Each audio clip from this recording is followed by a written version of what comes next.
예, 반갑습니다. 오늘은 아함경 수업 제6주째 인과와 업에 대해서 살펴보는 시간입니다. 인과라 하는 것은 다 아시다시피 선인선과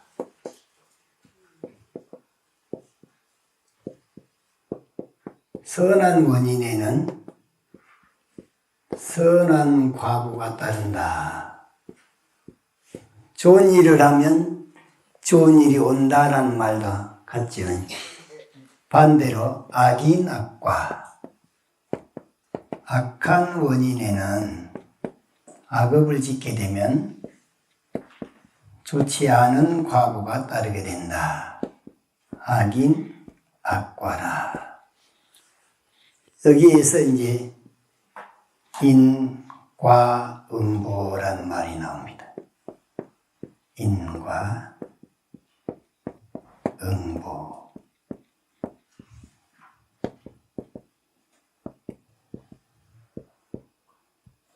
인과응보라는 말은 동서고금을 막론하고 다 사용하는 말이에요. 우리 조상님들은 뭐라 그랬냐? 콩을 심으면 콩이 나고 팥을 심으면 팥이 난다. 종두, 득두, 종과 득과. 기독교에서는 심는 대로 거둔다. 뿌린 대로 거둔다. 이렇게 표현을 하죠. 그러면 불교에서 인과응보라고 하는 말이나 기독교에서 심는 대로 거둔다는 말이나 또 콩 심은 데 콩 나고 팥 심은 데 팥 난다라는 말이나 의미는 같지요. 표현 방법만 다를 뿐이지. 우리는 의미를 제대로 알려고 노력을 해야지 말만 가지고 어떤 말이 더 옳고 어떤 말이 그러다 이렇게 분별하고 시비하면 시비에 휘말리게 됩니다. 시비에 휘말리지 않으려면 의미만 제대로 받아들여서 그걸 지혜로 활용을 하면 거기에 대해서 우리들이 해탈로 나아갈 수가 있다.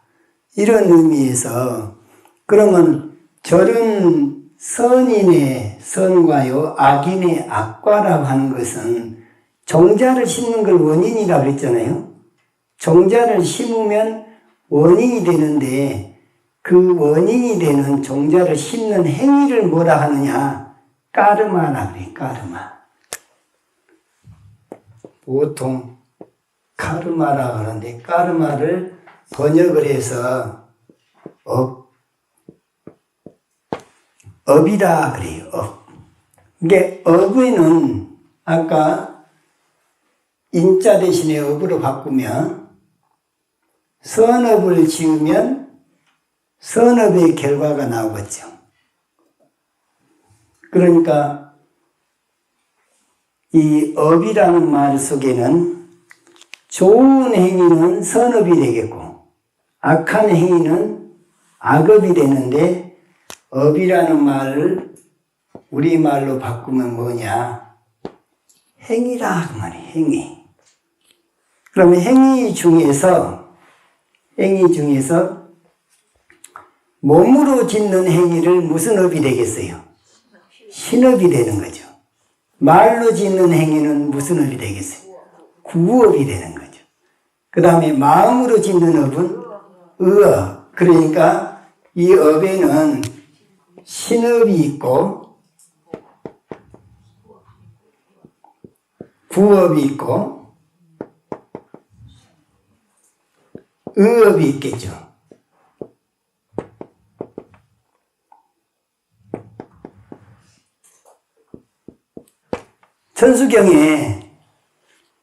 천수경을 읽다 보면 살생 중재 금일 참회, 투도 중재 금일 참회, 사음 중재 금일 참회는 몸으로 짓는 세 가지 업이죠. 몸으로 짓는 업이 세 가지를 그 무거운 죄를 참여합니다. 그 말이 살생중죄 금일 참회 투도중죄. 투도가 뭐예요? 도둑질이죠. 어떤 걸 도둑질이라 그러냐? 주지 않는 것을 가져가는 것을 투도라 그래요. 이게 허락받고 가져간 것은 도둑질이 아니에요. 암만 귀한 것이라도 줘서 가져갈 때는 도둑질이 아닙니다. 그런데 주지 않았는데 살짝 이렇게 입마에 뽑게 돼갖고 가져가거나 대놓고 가져가거나 이건 다 도둑질이 된다 그 말이에요. 살생이라고 하는 것은 남의 생명을 빼앗아가는 것이죠. 그러니까 크게 살생 중에서 제일 큰 살생이 무슨 살생일까요? 제일 큰 살생은 사람을 죽이는 거예요. 사람 죽이는 것 중에서도 제일 큰 살생이 뭐냐? 아버지를 죽이고 어머니를 죽이고 폐륜화가 되는 거죠. 폐륜화. 불교에서 제일 과거가 큰 살생은 뭐냐? 아버지를 죽이고 어머니를 죽이고 아라한과를 성취하신 성자를 죽이고 이게 제일 큰 그거 이제 말하자면 오역죄라 그래요. 오역죄. 5가지 순리를 거스리는 죄라 해서 오역죄가 있는데 오역죄에서 첫 번째가 뭐냐? 살부. 아버지를 죽이는 것. 두 번째는 살목. 어머니를 죽이는 것. 세 번째는 살아라한.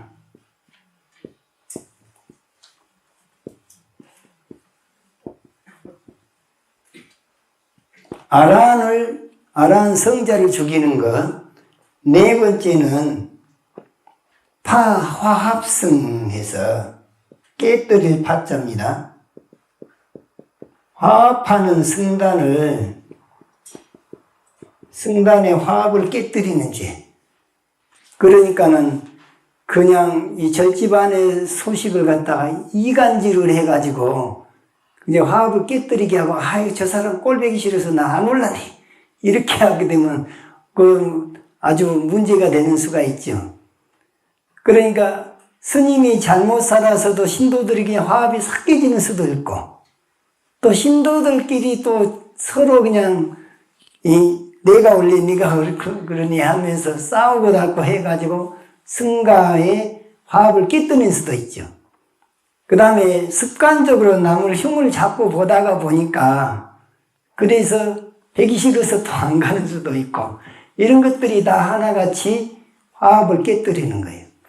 또 거기다가 그냥 주지 않은 물건을 훔쳐간다든가 이런 것도 화합을 깨뜨리는 것들 중에 하나인데 화합을 깨뜨리는 죄가 오역죄 중에 하나인데 5번째는 불신출혈이라 해서 부처님 몸에 피가 나게 하는 거예요. 부처님은 절대 남에 의해서 죽임을 당하지는 않아요. 그러나 이 피가 나는 정도로 상처를 입기는 한답니다. 제바달다라고 하는 부처님 사촌인데 부처님하고 나이도 같아요. 제바달다가. 그런데 이 제바달다가 부처님이 법왕이 되어갖고 있는 게 영 시기가 되고 질투가 나서 부처님들을 제자로 받아들여졌는데도 아닌데 이런 그냥 제가자로 남아라 했는데 한사코 부처님 제자한테 계를 받아갖고 신통을 얻어가지고 마음보는 새카만데 그런데 신통이 있어요. 그래갖고 부처님을 시기 질투하면서 부처님을 죽이려고 여러 번 시도를 했어요. 한 번은 코끼리한테다가 술을 몽땅 먹여가지고 코끼리가 막 돌진하게 만들어서 부처님 앞으로 돌진해서 부처님을 해치게 하려고 그러는데 코끼리가 날라오자 부처님이 탁 이렇게 쳐다보면서 자비를 방사했던 자비심을. 그 코끼리가 이름이 있어요. 아무개 코끼리야. 네가 부처님을 해야만 되겠느냐. 그러니까 부처님 앞으로 달려오다가 딱 멈추더니 무릎을 딱 꿇고 눈물을 뚝뚝 흘린단 말이죠. 그러니까 인자무적이란 말이죠. 이 어질고 자비스러움은 적이 없는 거예요. 자비무적이란 말도 있어요.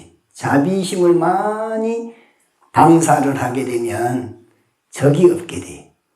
그러니까 우리가 자비관을 하는 게 있는데 그걸 메타수행이라고 해요. 미얀마 가서 보니까 얼굴이 좀 험상궂게 생긴 사람은 바로 이빠산을 안 가르치더라고.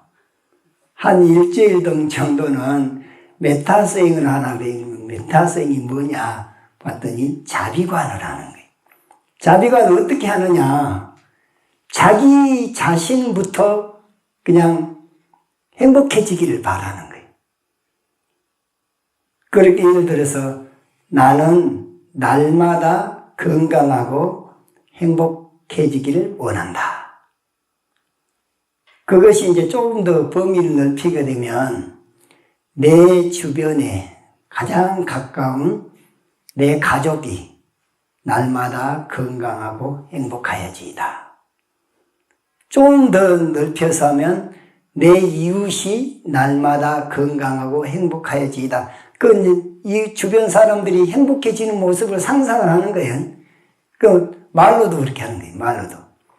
더 나아가서 우리 한국을 예를 든다면 우리 성윤사 모든 사부 대중이 날마다 건강하고 행복하여지이다. 좀 더 나아가면 우리 대한민국의 모든 사찰의 불자님들이 날마다 건강하고 행복하여지이다. 또 우리 대한민국 모든 국민이 날마다 건강하고 행복하여지이다. 더 나아가서 아세아의 모든 국가의 사람들이 날마다 건강하고 행복하여지이다. 전 세계의 모든 사람들이 날마다 건강하고 행복하여지이다. 이 우주의 모든 사람들이 날마다 건강하고 행복하여지이다. 지옥, 아기, 축생, 아수라, 인간, 천상 모든 중생들이 날마다 건강하고 행복하여지이다. 이렇게 점차 범위를 넓혀가면서 계속 그렇게 읊조리는 거예요. 머리로 생각하면서. 그러면 자비심이 늘어나겠어요? 줄어들겠어요? 기도 끝에 스님들이 하는 축원문 있죠?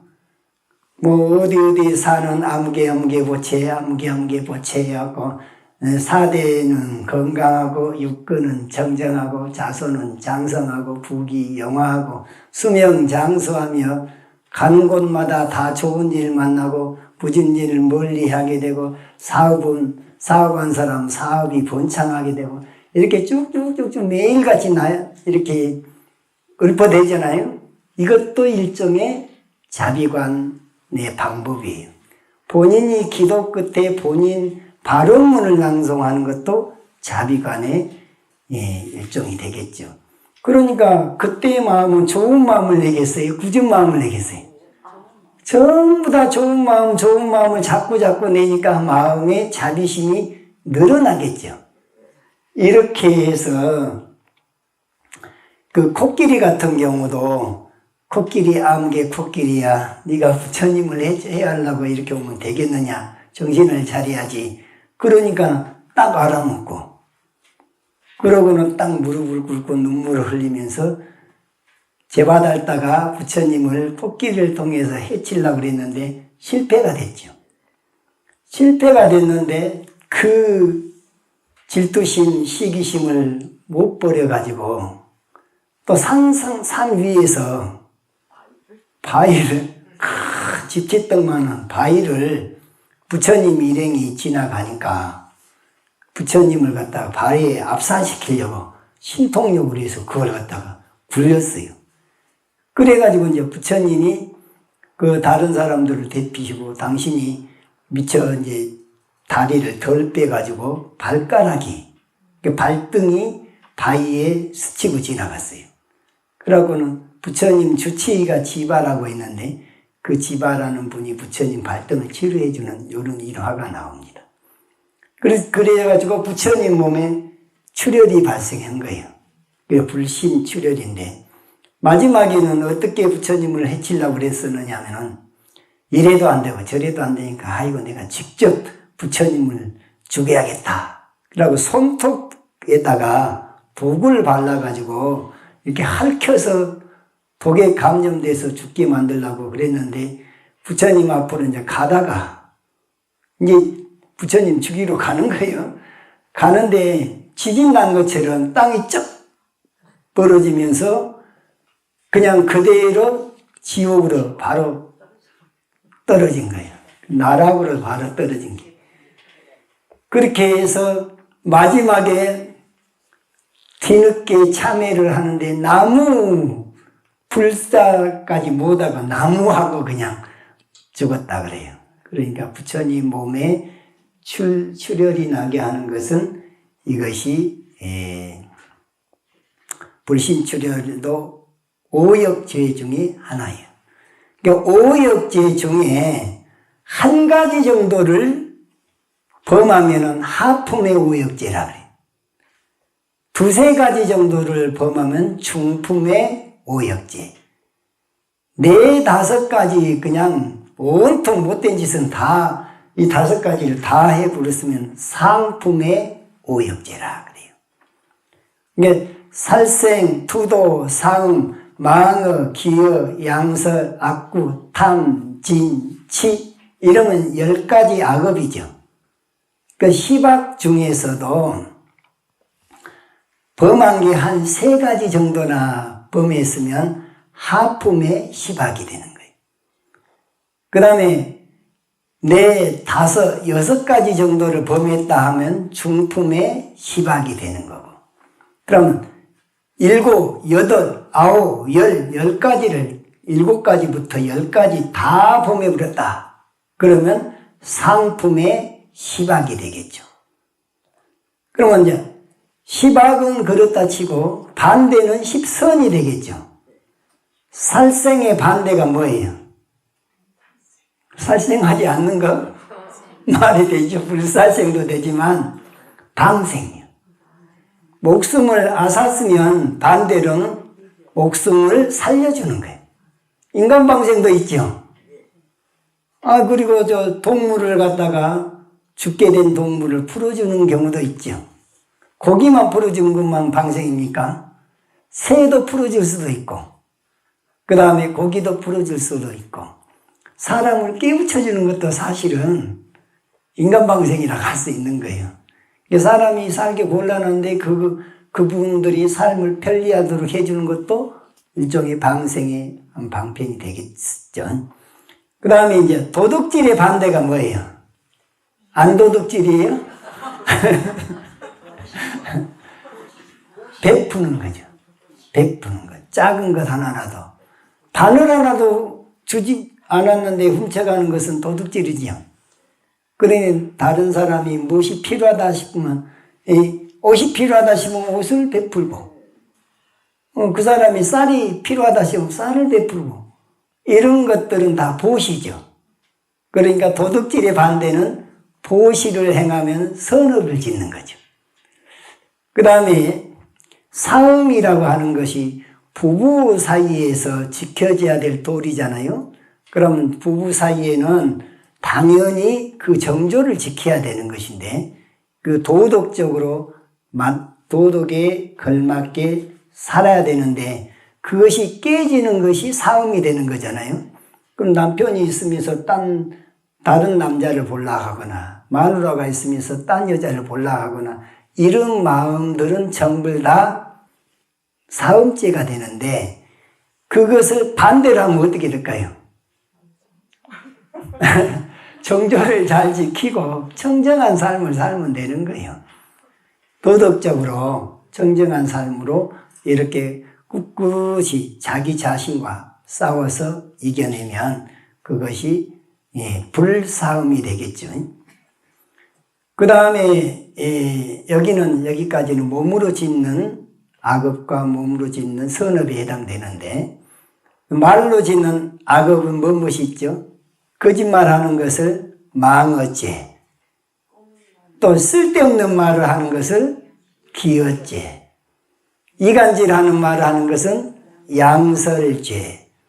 그 다음에 쌍시자 들어가는 말로 도배를 하면 악구죄. 말로 짓는 네 가지는 금방 알아먹겠죠. 반대로 거짓말을 반대로 하면 뭐가 말이에요? 뭔 말이에요? 참말, 진실한 말, 있는 그대로의 말.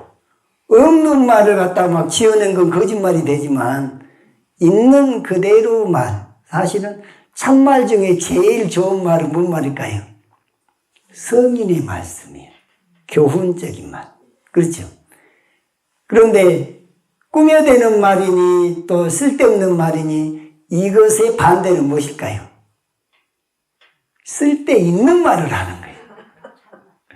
쓸데있는 말은 우리가 여성들이 3명만 모이면 접시가 엎어졌다 뒤집어졌다 막 한다 그러잖아요. 왜 그러냐? 쓸데없는 말을 늘어놓기 때문에 그런 말이 나오는 거예요. 다 자기가 관심이 많은 쪽에 말을 합니다. 남편의 관심이 제일 많은 사람은 맨 남편 흉보는 얘기를 할 것이고, 마누라에 대해서 관심이 많은 사람은 마누라 얘기만 할 것이고, 자식에 관심이 많으면 자식 얘기하느라고 1시간이 가버릴 것이고, 운동에, 스포츠에 관심 많은 사람은 모이면 그냥 스포츠 얘기예요. 드라마에 관심 많은 사람은 드라마 얘기하느라고 그냥 시간 간 줄도 모르고. 그러니까 쓸데없는 말로 시간을 낭비해. 그러면 우리가 한정되어 있는 이 인생에 있어서 시간 낭비한다는 것은 그것은 굉장히 의미 없는 일이잖아요. 그래서 이제 쓸데있는 말 하려면 경전을 한 번 더 읽고 경전을, 이 법담을 나눈다든가, 또 어느 큰 스님의 훌륭한 말씀이 있으면 그 말을 가지고 또 대화를 한다든가, 이런 게 쓸데있는 말이죠. 지혜로운 가르침을 늘 가까이 하면서 그런 토론을 하게 되면 쓸데있는 말이 되는 거죠. 그것이 이제 말로 짓는 선업인 것. 이간질하는 말은 양설인데, 이 사람과 저 사람을 갖다가 띄워놓기 위해서 여기 가서 이런 험담하고 이 사람한테 이런 험담하고, 이런 사람들은 그 과보를 받을까요, 안 받을까요? 받아요. 그 사람이 인과를 모르니까 그런 소리를 해야 되는 거지. 그래서 이간질하는 말 한 사람은 화합시켜주는 말. 누가 뭐라고 하면, 아이, 그래도 그 사람한테는 이러이러한 장점이 있지 않더냐.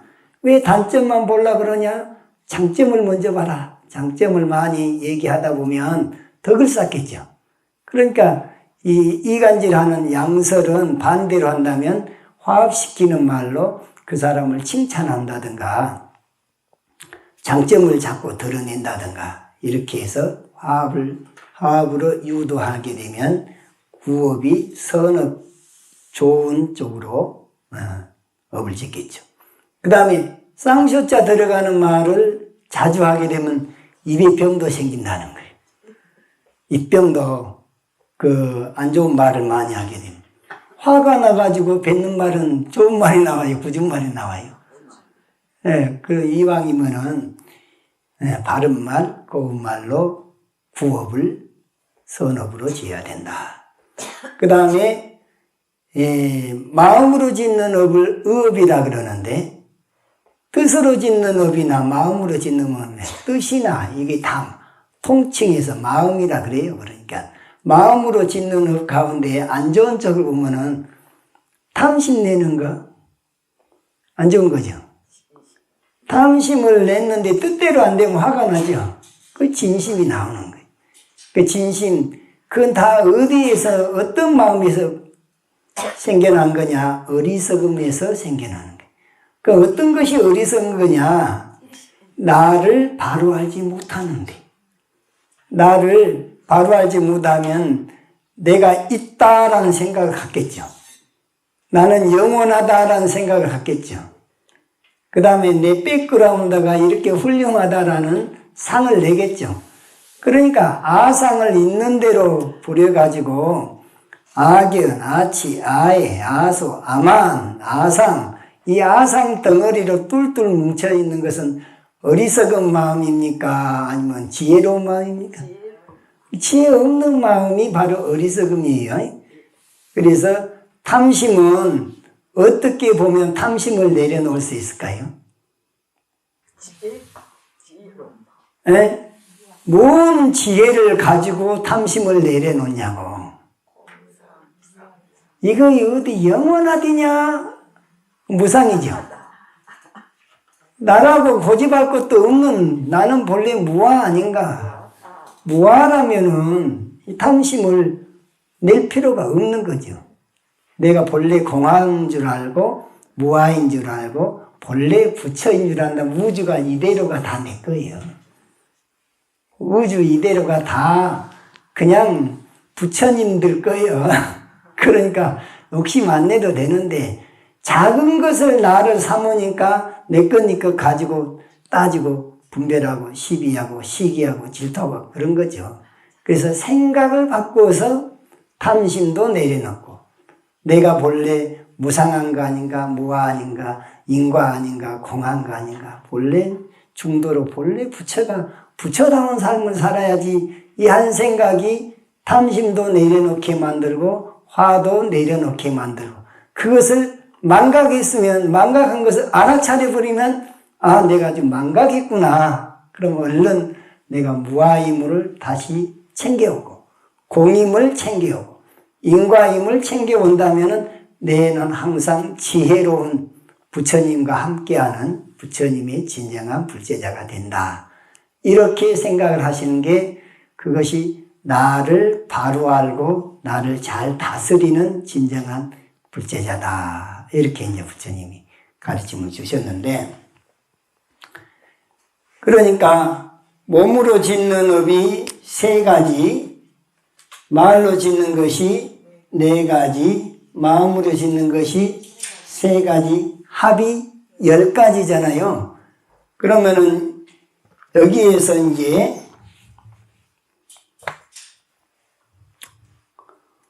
여기다 5번에다가 불신출혈을 씁시다. 불신출혈이 5역제 중에 몸으로 짓는 업이 살생투도 사음에서 악업으로는 3가지죠. 말로 짓는 것이 구업으로서 망어, 기어, 양서, 악구. 그 다음에 의업으로서는 탐진치인데 전부를 합치면 10가지 10악이 있고 또 10가지 선행으로 한다면 10선이 있겠죠. 그러니까 10악 중에서 악한 것 중에 10가지를 다 그냥 있는 대로 못된 짓을 다 해버리면 상품의 10악이겠어요? 중품의 10악이겠어요? 하품의 10악이겠어요?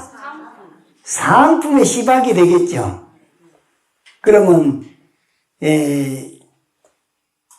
하품의 10악은 한 3가지 정도나 못된 짓이 있으면 하품의 10가지 되겠고 4, 5, 6가지 정도 못된 짓이 되면은 중품의 10악이 되겠고 7, 8, 9, 10 이게 다 큰 비중을 차지하면 상품의 10악이 되겠죠. 반대로 선행을 이제 한다고 했어요. 몸으로 짓는 것이든 말로 짓는 것이든 마음으로 짓는 것이든 저게 한 3가지 정도 선행을 했다. 하품의 10선이겠어요? 상품의 10선이겠어요? 하품의 10선이 되는 거예요. 그러면 4, 5, 6가지 정도를 선행을 했다. 그러면 중품의 10선. 그냥 있는 대로 다 그냥 7, 8, 9, 10 다 대부분이 다 선행. 그냥 종자가 타고난 종자가 저 사람은 그냥 날적부터 천사표다. 또 아주 그냥 저 사람은 범생이다. 모범생. 이렇게 이제 하는 행동마다 모범적인 행동을 해서 10가지나 7가지, 8가지, 9가지, 10가지를 다 지으면 상품의 10선이 되겠죠.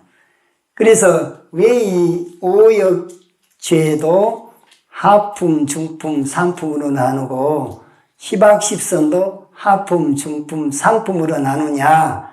이유가 있어요. 그 행위에 따라서 그 과보가 결정되기 때문에 그렇습니다. 그러면은 우리가 우주 법계에 있는 중생들의 삶과 성자의 삶을 10개의 법계로 말할 때는 10법계라고 해요. 10법계. 10개의 법계 중에 제일 아래의 법계에 해당되는 제일 고통이 심한 동네를 뭐라 할까요? 무슨 동네? 지옥이라는 동네. 지옥보다 조금 나은 동네가 어딜까요? 그 천태지자대사 법화현의에는 아기보다도 축생을 지옥 다음으로 놨더라고요. 그 다음에 세 번째 법계를 아기 법계라고 그랬고, 네 번째가 아수라 법계예요. 그 다음에 다섯 번째가 인간 세상이에요. 여섯 번째가 천상. 우리가 이제 천상이라고 그러죠. 천상도 이제 가지가지 레벨이 있지만, 그 다음에 그 위에 성문 법계가 있고, 연각 법계가 있고, 보살 법계가 있고, 그 다음에 부처님 세계를 불법계. 그런 게 법계 하니까 10개가 되면 10법계가 되겠죠. 그것이 인과관계가 있어요. 그 인과관계 중에 제일 밑에 이제 지옥부터 설명을 드린다면은, 지옥세계는 지옥을 갈 때는 상품의 오역죄를 짓고 상품의 시박을 지어서 가는 동네가 지옥이에요. 그러니까 아까 상품의 오역죄면 오역죄 중에 네, 다섯 다 거의 다 짓다시피 하는 것이 상품의 오역죄라 그랬죠. 한 가지만 지었으면 하품 오역, 두세 가지면 중품 오역이고, 네 가지, 다섯 가지 다 지었으면 상품의 오역인데, 아까 오역죄가 무엇이라 했어요?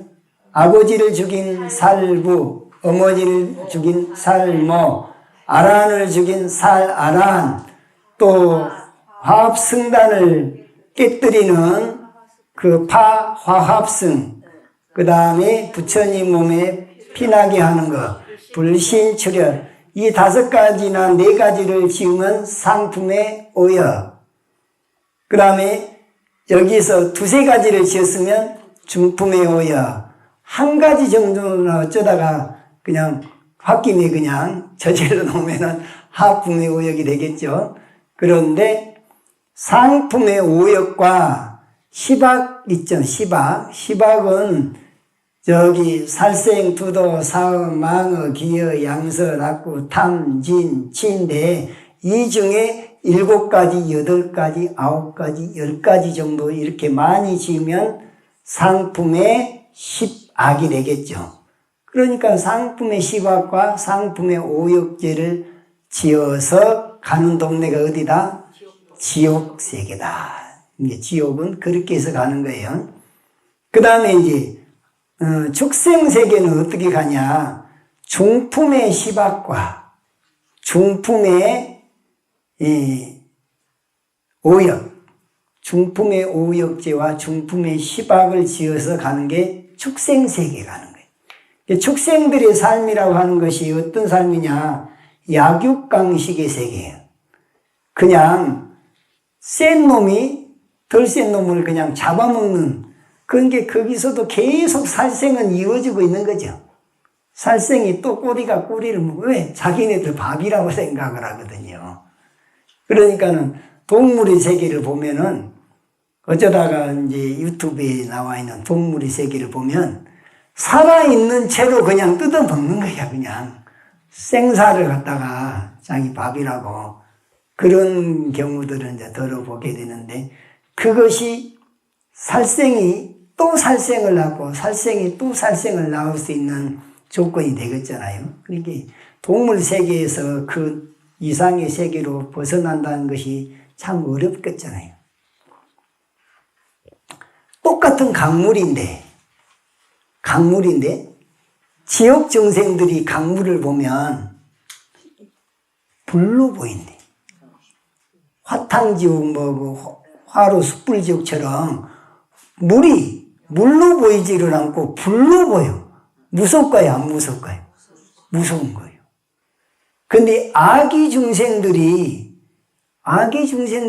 물을 보면 구더기 같고 아주 시구렁창 같은 그런 식으로 인식이 된다는 거예요. 그런데 동물들은 물 그렇게까지는 안 보잖아요. 물 마시기도 하고 그러니까. 그런데 일수사견이라 해서 똑같은 물인데 네 가지 견해가 있다. 일수사견이 있는데 같은 물인데 지옥 중생들은 불로 보인다는 거예요. 그 다음에 아기 중생들은 그게 그냥 피, 고름, 여름 아주 지저분한 구더기 같은 이런 걸로 보인다는 거예요. 축생들 중에 이제 물속에 사는 어류들은 물이 뭘로 보이냐? 자기 집으로 보인다는 거예요. 왜? 자기 삶의 터전이 물이니까. 그런데 인간이나 또 다른 축생들 중에서도 이 인간 급이 좀 높은 존재들이 마실 수 있고 또 걸음으로 쓸 수도 있는 이런 존재로 보이는 게 인간들의 수준에서 바라보는 물인 거예요. 근데 천인들이 볼 때는 보석으로 보인답니다. 보석같이 보인다는 거예요. 나는 남산에 올라가서 밤에 10월의 마지막 날 내 동국대학교에서 강의를 할 때 10월의 마지막 날 하필이면 강의가 잡혀서 그날 일부러 기다렸다가 남산에를 올라갔는데 이용이 와서 10월의 마지막 날 노래를 하더라고요. 그런데 그때 그 밑에 가로등들이 기레가 막 반사돼 갖고 있는데 꼭 뭐 같으냐면 보석이 하나씩 박힌 것 같아요. 멀리서 산 위에서 또 아래 마을을 갖다가 도심 광장을 보면은 가로등들이라든가 이런 것들이 다 뭘로 같이 보이냐.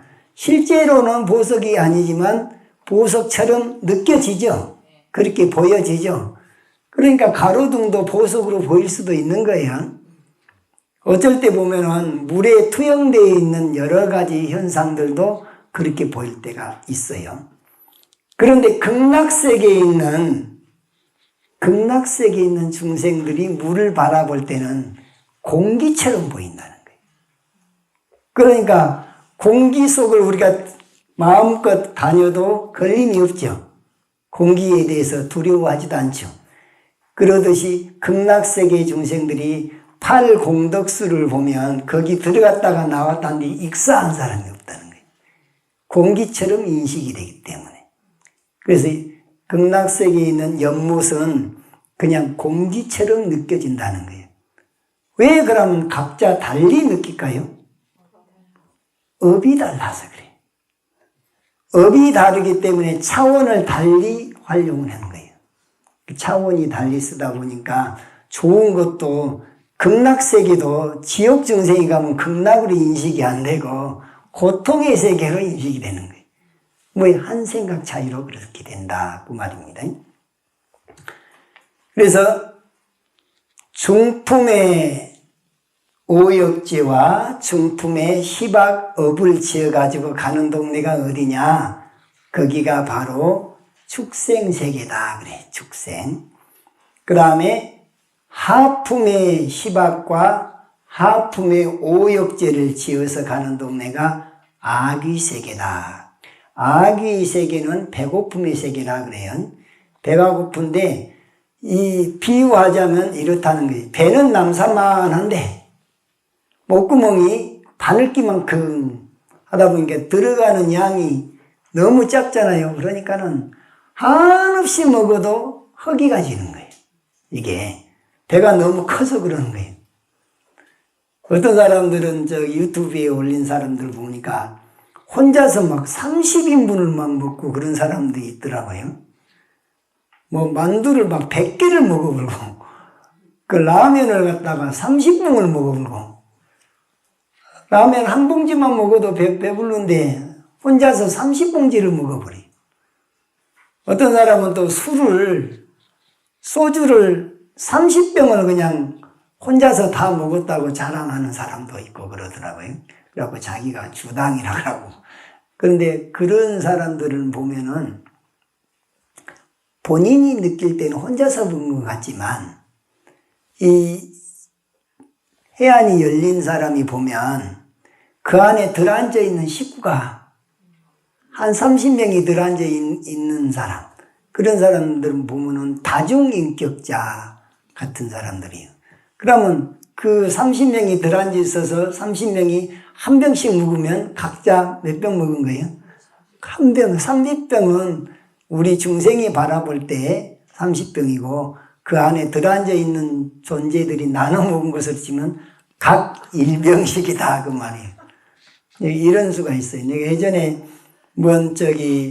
체면을 배우러 갔는데 그 체면 가르치는 스님이 어느 무속인이 이제 거기를 와가지고는 체면을 해서 보니까 이분이 왜 무속인이 됐는가 하고 이제 보니까 9살 때 그 굿땅 앞을 지나가다가 굿땅에 불이 나갖고 굿땅에 모셔있던 그 신들이 그 사람한테 그 애기한테 확 달라들었다는 거예요. 그러고 나서부터 이제 헛소리를 했었고 그래서 신을 받아서 무속인이 됐는데 맨날 하루에 15병씩 술을 먹는 거예요, 소주를. 그래갖고는 술이 취해가지고는 점사를 하니까 이게 그냥 사람들이 안 온단 말이에요. 무속인 노릇을 못하게 되니까 그것을 이제 자기가 하소연을 하기 위해서 어떻게 누구로 해서 그 스님한테로 와가지고는 체면을 걸어보니까 원인이 그거의 원인이었어요. 그러니까 그 몸 안에 들어앉아 있는 신을 내보내야 되겠죠. 그래서 천도제 구병시식을 했어요. 그걸 하고 났더니 술을 한 모금도 못하는 거죠. 그러니까 매일같이 15병을 먹었지만은 10명 되는 그 존재들이 각 1병씩 그렇게 먹었다는 얘기죠. 이게 그렇게 많이 먹어도 검사를 해보면 멀쩡하다는 거예요. 이게 참 불가사의하잖아요. 그러니까 많이 먹는 것은 그 사람이 많이 먹는 것이 아니라 그 속에 들어앉아 있는 다른 존재가 많이 먹을 수도 있는 것이죠. 그러면 그 존재를 해탈을 시켜주면은 본인은 정상으로 돌아오게 된다. 이런 참 불가사의한 일들도 있다 그 말입니다. 그래서 아기가 되는 데는 아기 중생들은 주로 어디가 많이 있느냐? 음식점, 상갓집, 절집으로 말하면 천도제 지내서 헌시가는데, 그런데 부엌, 또 술집 같은데, 그런데 상갓집이나 그런데 가서 허기를 달리려고 그래. 그런데 그런데 가서 병원에도 많아요.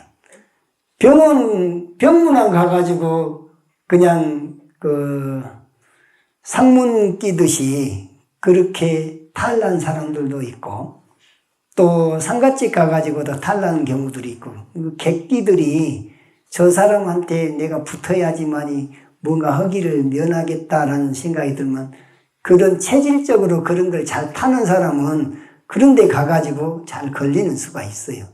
그럴 때는 간단하게 구병식만 해도 금방 떨어집니다.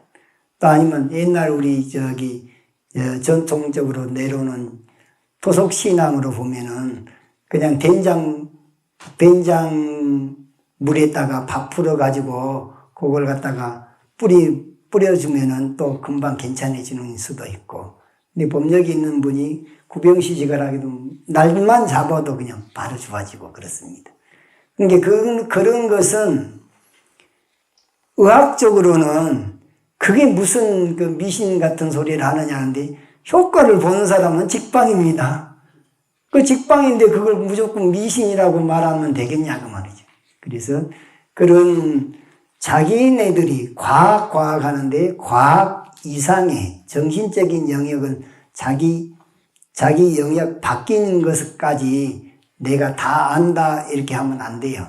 대학에가 왜 전공 과목이 있겠어요? 전공이 각각 다르니까 어느 한 분야의 특별한 능력을 가지고 그걸 가지고 자기 역할들을 하기 때문에 전공이 필요한 거예요. 그런데 옛날에 한의학이나 중의학 같은 경우는 전체를 다 다루는 거예요. 정신 분야까지. 그런데 요즘 서양의학은 전공 분야가 다 달라요. 치과는 치과에 관련되는 것만 주로 다루죠. 정형외과 그러면 정형외과에 관련되는 그런 것, 또 내과인 분들은 또 내과, 또 뭐 두뇌라든가 이런 뇌과학이라든가 이런 쪽에 담당하신 분들은 또 주로 그런 쪽으로 유명하고 그러잖아요. 서양의학은 각각 전공 분야별로 다 다루는 게 틀려요.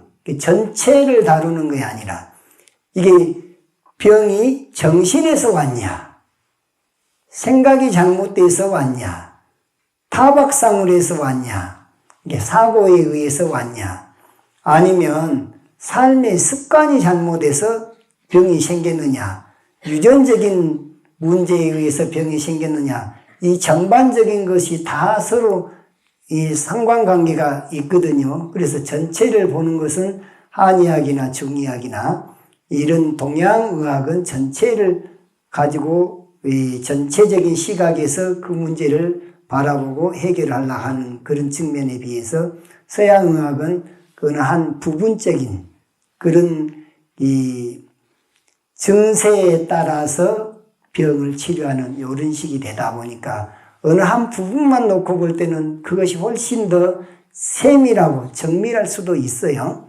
그러나 원인을 규명해서 근본적인 문제까지 해결하는 데는 동양의학이 더 앞서는 수도 있고, 그러니까 두 가지가 같이 겸해지면 훨씬 더 환자 입장에서는 더 많은 도움을 받을 수가 있는데, 서양의학을 전공하신 분들이 동양의학 전공한 사람들을 못 받아들이죠.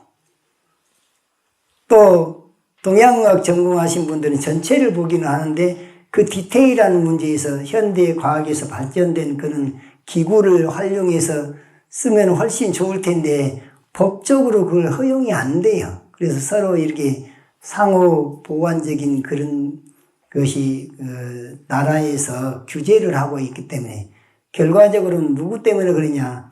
밥그릇 싸움 때문에 그러는 거예요. 대형 병원은 갈수록 커지는데 소규모 병원들은 그냥 간호원들 월급 주기도 힘들다고 그러거든요. 그러니까는 이게 국가적으로 이게 좀 서로 소통을 하고 다 함께 살 수 있는 그런 법이 나온 게 좋지 않을까 이런 생각을 합니다. 잠깐 쉬었다가 합시다.